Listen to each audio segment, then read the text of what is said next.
Bienvenue la famille madridista, on se retrouve pour une nouvelle vidéo sur l'actualité Real Madrid. Vinicius mène la victoire du Real Madrid contre Osasuna. Vinicius fait encore une erreur. Brahim répond à Luis de la Fuente avec un but de pure puissance contre Osasuna. Rejoins la chaîne, en vous abonnant pour rater aucune de nos nouvelles vidéos. Je vous partage tous les infos du Real Madrid chaque semaine. N'hésitez pas à vous abonner en activant la cloche de notification pour suivre toutes les dernières informations du Real Madrid. Je vous dis tout, on commence. Vinicius mène la victoire du Real Madrid contre Osasuna. Victoire facile du Real Madrid avec des buts de Vinicius, de Brahim et Carvajal. Budimir et Iker Muñoz ont marqué pour Osasuna. Le Real Madrid a battu Osasuna sans problème à El Sadar. Les Blancs battent l'équipe navarraise et consolident leur leadership dans le championnat de la Ligue.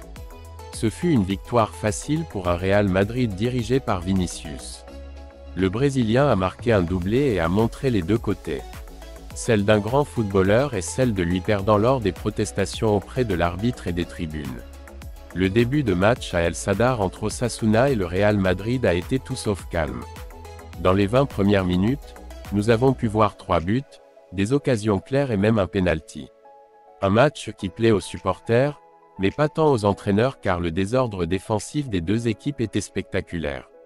La première erreur défensive a été celle de Catena qui, sous la pression de Vinicius, a perdu le ballon au profit du Brésilien qui s'est opposé à Herrera pour porter le score à 0-1 dès la 4e minute.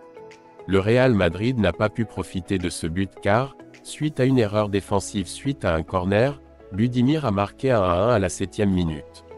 Vinicius a réussi à redonner l'avantage au Real Madrid une minute plus tard. Rudiger, avec une superbe passe, le laissa en tête-à-tête avec Herrera, mais cette fois, le gardien avait raison et évité le 1-2. Ce qu'il n'a pas pu faire à la 17e minute, lorsque Carvajal a conclu un superbe jeu tactile du Real Madrid avec le score de 1-2. Un jeu qui s'est terminé lorsque Valverde a placé le ballon au cœur de la surface où Carvajal, avec l'extérieur de son pied droit, a donné l'avantage au Real Madrid. Le point culminant de ces 20 premières minutes a été la demande de Vinicius d'un penalty d'Unai Garcia que ni l'arbitre ni le VAR n'ont accordé. L'intensité et les erreurs défensives n'ont pas diminué après ces 20 premières minutes. Osasuna, avec 3 défenseurs centraux, a souffert à chaque ballon qui pendait derrière eux.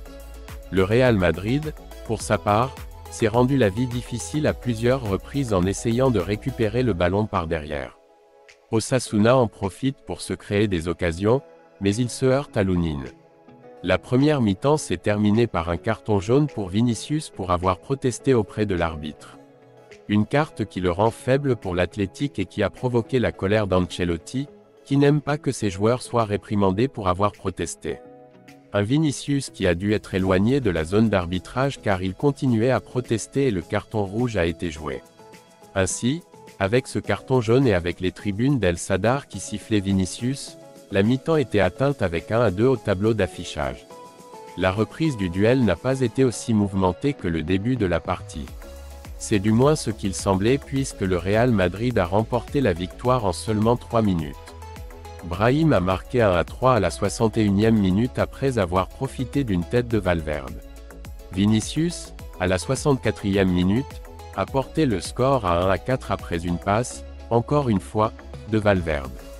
Le Brésilien a subtilement défini sa volonté de battre Herrera. Sa célébration, destinée aux tribunes d'El Sadar et aux sifflets qui lui étaient dédiés, lui a valu davantage de colère de la part de la paroisse locale et les reproches d'Ancelotti qui lui a dit d'arrêter, de se consacrer au jeu.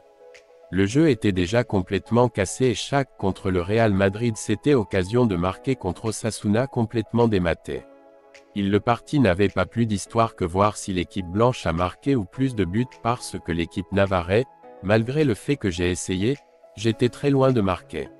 Le Real Madrid a marqué la 88e minute, mais le but de Lucas Vázquez n'est pas inscrit au tableau d'affichage hors jeu. Celui qui est allé jusqu'à le score était de 2-4 pour Iker Muñoz à la 91e minute et ça constitue le résultat d'un match qui s'est terminé par Bernd Güler sur le point de marquer la saison avec un coup du centre du terrain s'est écrasé sur la barre transversale du but de la Santé. Dans cette rencontre dynamique entre le Real Madrid et Osasuna, Vinicius a brillé en menant son équipe à la victoire avec 2 buts et une performance impressionnante. Cependant, ses éclats de colère et de provocation ont également illustré ses zones d'amélioration en tant que joueur. Malgré les défis défensifs et les tensions, le Real Madrid a consolidé son leadership dans la Ligue.